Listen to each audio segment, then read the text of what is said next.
Hi guys, welcome to our daily encounter.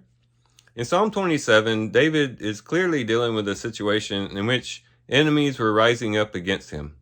And that happened quite often in David's life. But this was a time in which he was placing confidence in God, he was seeking the presence of God, and he really was expecting God to deliver him out of that situation. But the psalm ends with an encouragement for all who would read this psalm or listen to this psalm. In verse 14, it says, "Wait for the Lord, be strong, and let your heart take courage." Yes, wait for the Lord. And that's was the takeaway for this from the psalm. Wait on the Lord. And that's something that we all need to learn as we try to walk by faith before God, learning how to wait. And that's a very difficult thing for our generation because typically we don't have to wait. We have, instant coffee, we have fast food, we have quick delivery. We are a society built on getting what we want, getting what we need right away. And if we're not careful, that'll cause us to develop impatience when it comes to times in which we do need to wait, especially in times when we need to wait on the Lord. And so it's helpful for us to kind of reflect on what it exactly means to wait on the Lord. And this has a lot of parallels to our experience when we are waiting for other things or other people. The same things apply, but we can apply these things to God in those times when we need to wait on Him. And we're going to look at this in two ways. We're going to look at what it means to wait on the Lord internally and what it means to wait on the Lord externally. When we're waiting, and here we're talking about intentionally waiting on something, not necessarily situations where we're forced to wait. Like maybe we're in prison and we're waiting for our sentence to run out, or maybe we're stuck in traffic and there's no way to exit and we're just stuck. Not really talking about those situations, but situations similar to what David was experienced, where he had to intentionally wait on the Lord. And when we have to, or when we are intentionally waiting on something or some person, typically these things are at play internally and externally. Internally, we're displaying patience. Just by the mere act of waiting and sitting still, we're exemplifying patience. We're saying, you know what, I'm not going to try to force the situation or cause it to happen right away, but I'm going to let things play out. And so I'm going to wait for things to work out. And so that demonstrates patience. And that's what we need when we're waiting on the Lord, to be patient, to wait on the Lord, to say, you know what, even though in my daily experience I can get things usually fairly quickly, when it comes to this situation, I'm just going to be patient. I'm going to just put my trust in the Lord and just wait and sit it out. And so internally, when we're waiting on the Lord, we're saying, I'm going to be patient in this situation. But also internally, we're demonstrating trust in God.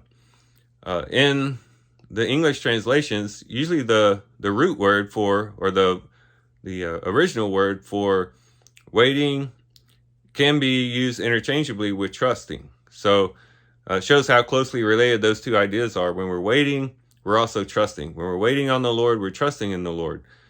Because we're showing that, you know what, I'm not going to try to handle this situation. I'm not going to try to fix it in my own strength and in my own ingenuity, but I'm going to trust that God's going to work it out. And therefore, that allows me to be able to wait and to wait patiently. But it also implies that we have a certain hope or expectation that God will come to aid us and help us. If you're waiting at the airport for your loved one, you're only going to wait so long as you have the expectation that they're actually going to come and pick you up.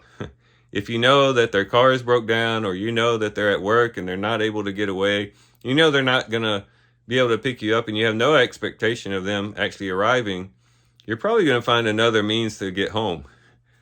Same thing is true when we're waiting on the Lord.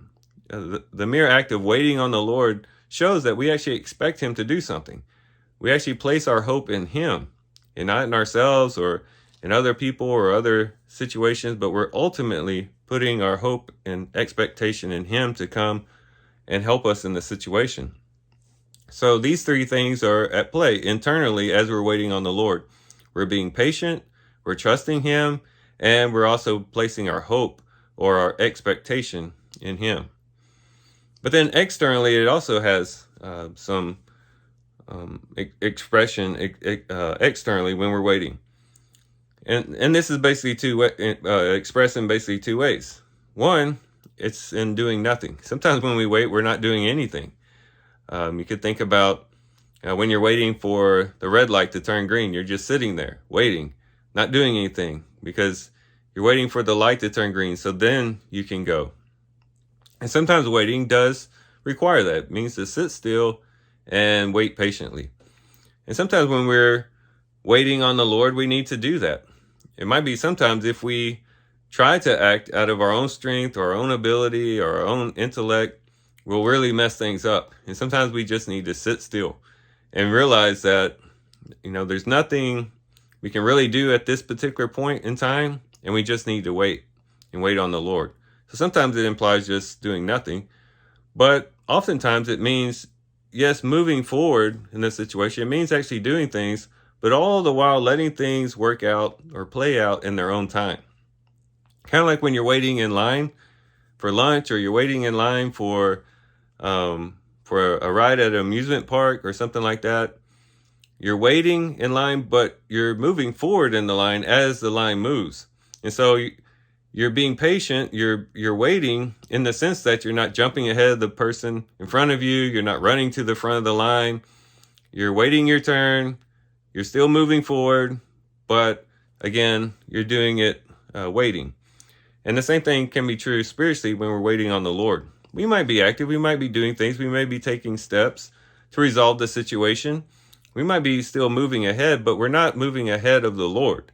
And we're not moving faster and quicker than He's working things out. And so we're listening to the Lord. We're praying to the Lord. We're seeking the guidance of God as He works in our circumstances. And we're just letting things play out and work out as He works them out Himself.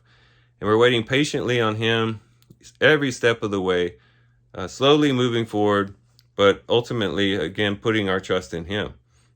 So externally, it can mean not doing anything at all sometimes, but then it can also mean moving forward, but doing it in such a way that you allow things to play out the way that they should naturally play out, and not trying to force the situation. So as we're encouraged by the psalmist in Psalm 27 to wait on the Lord, it at least implies these sort of things. It means internally, we're being patient. Internally, we're trusting. Internally, we're hoping in God. But externally, sometimes it means we're sitting still.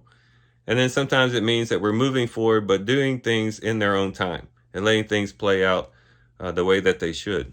So hopefully these are some good thoughts, some helpful thoughts that you can maybe begin to use to help think about what exactly it means to wait on the Lord, and to apply to the particular situations in which you do need to wait on the Lord, and when we all need to wait on the Lord.